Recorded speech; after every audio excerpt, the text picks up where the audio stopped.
Ryan Clark, ESPN analyst, on the one thing he thinks is the most consistent in the AFC North.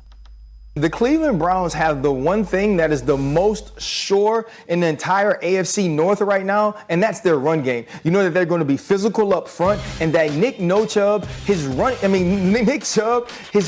style is as clean as the way he dresses for the game. It's as no nonsense as that is. He's about getting downhill. He's about creating yards. And then you watch him get in the open field, how elusive he is for such a powerful and strong runner. I love everything they do. And you spell him with former All-Pro and Pro Bowl back Kareem Hunt. I think that this offense has a foundation and a basis to lay their hat on. And now Jacoby Brissett, if you look at the 3 games he's played, Laura, he's been the best quarterback. He was better than Baker Mayfield. He was better than Joe Flacco for most of the game, and obviously better than Mitchell Trubisky.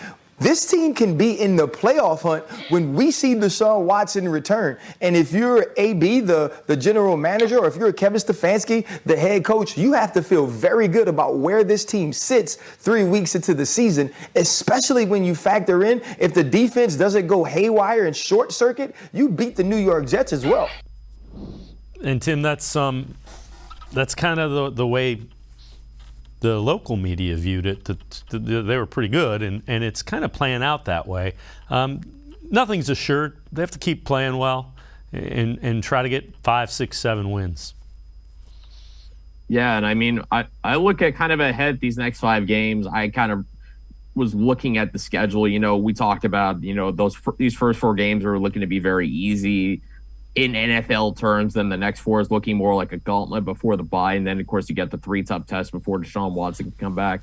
We've seen, in 3 weeks that those next 4 games after this one against Atlanta maybe don't look as intimidating because the Chargers are banged up.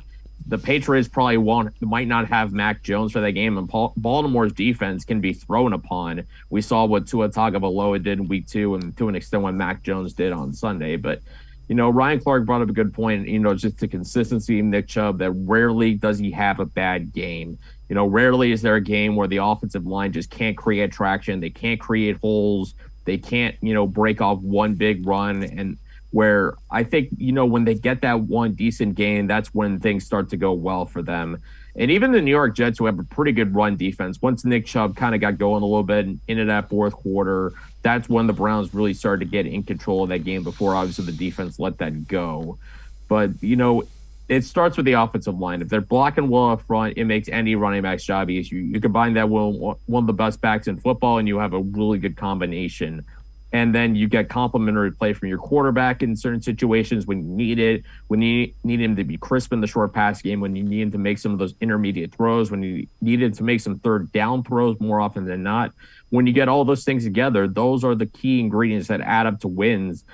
And then when you get Deshaun Watson back in week 13, all of a sudden your margin for error opens up more now that you have an elite quarterback once he kind of knocks the rust off there. But for right now, the Browns have needed Nick Chubb to be great in this situation. 3 games in, Nick Chubb's been great for them.